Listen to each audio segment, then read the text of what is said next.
So I just want to check how easily seduced you all are now. So if you're able to stand up, can you stand up?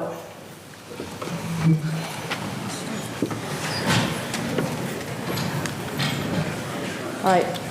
If you don't have any smart home device in your house, sit down. None. One person at the back. If you have less than 10, sit down. You're counting now in your head, aren't you? If you have less than 20 devices in your home, sit down. Less than 30 devices? Okay, you've won. So there's no denying that transformational changes are happening because of technology. And even when you have, and try to have a technology detox, it's like life just stops. You can't actually do much now without the technology. I went for a walk with my dog, and we said we'll get some milk on the way home. I thought, I'm going to leave my phone at home. You can imagine what happened. Got outside the shop, I've not got my phone with me, therefore I've not got my wallet with me, no milk. Okay, come back in a minute. We are reliant on it in our day-to-day lives, but it's just a second thing now, we just expect it to be there. So this afternoon, after the second half of this, we're going to be talking about recruitment, we're going to be talking about AI in the future of work, and we're also going to be talking about learning and development. But firstly, we're going to take some questions, and we're also going to do the Technology and FM Award. So firstly, questions. And we've got about 120, 130 people online, so we might get some questions from online as well. Anybody in the room? Don't be shy. Go on, Devin. Thank you. I was just wondering about the IT security.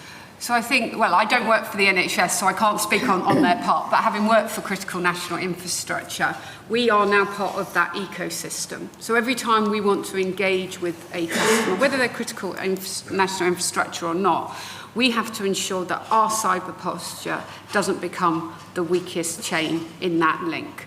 So when we engage with our customers, we have to understand the cyber posture that they currently have, and we have to ensure that the way we manage their data it hits that level of security. But also we need to make sure that we're only using the data that we need to use in order to deliver our job. So we're not taking critical information outside of their ecosystem, but using it to drive some of the technologies that we put in. But it is a real tough one. And for anyone who is working with critical national infrastructure, there are rules and regulations coming out thick and fast that we will be audited to that same level of posture as part of an ecosystem of an organisation. So yeah, so it's forever something that you've got to get that relationship right and continually drive forward to get it. Perfect. Got a question for David from Jeremy Campbell. What do you suggest that ordinary folk do to become AI illiterate? Literate, not illiterate. That's already happening. Literate.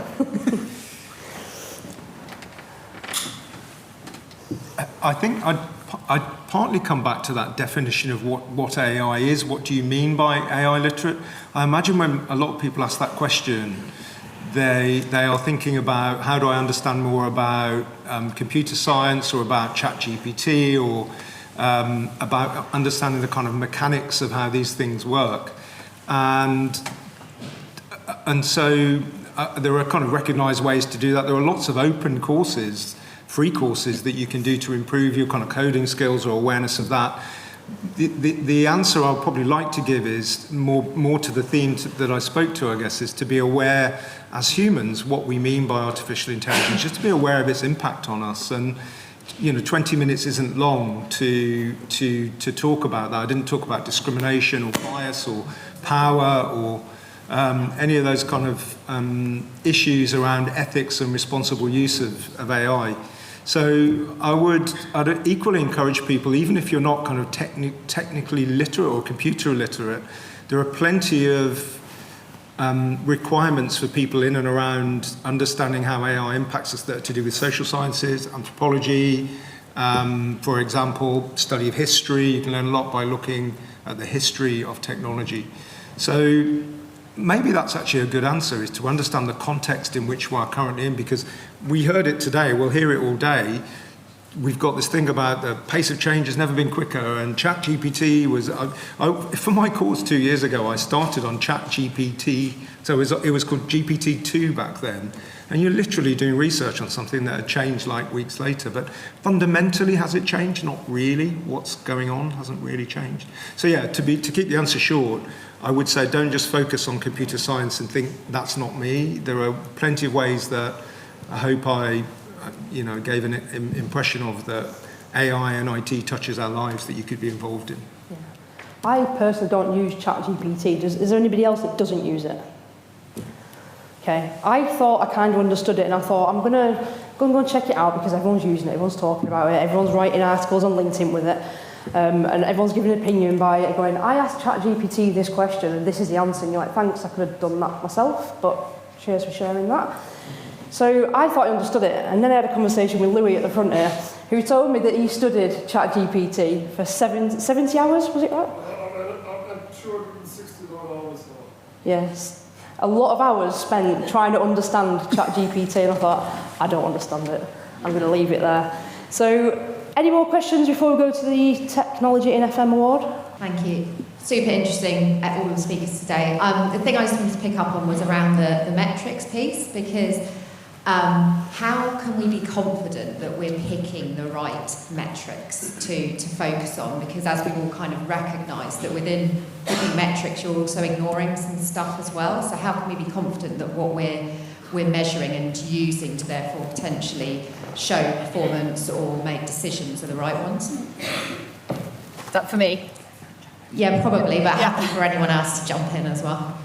So the way we're approaching it is it's actually with that sort of human element over the top, because whilst you can use technology and crunch all the data, it has to feel right. So we're piloting different ways, and I think the weighting of that data, and we keep talking about showing the working. So the stakeholders really understand the elements that are included. People who hold data know how good that data is, and whether it's a good representation of really what's going on. So I think it's for us, it's talking to the people that are involved with that and creating then this kind of ideal metric that should be showing the right things. But yes, it is an issue.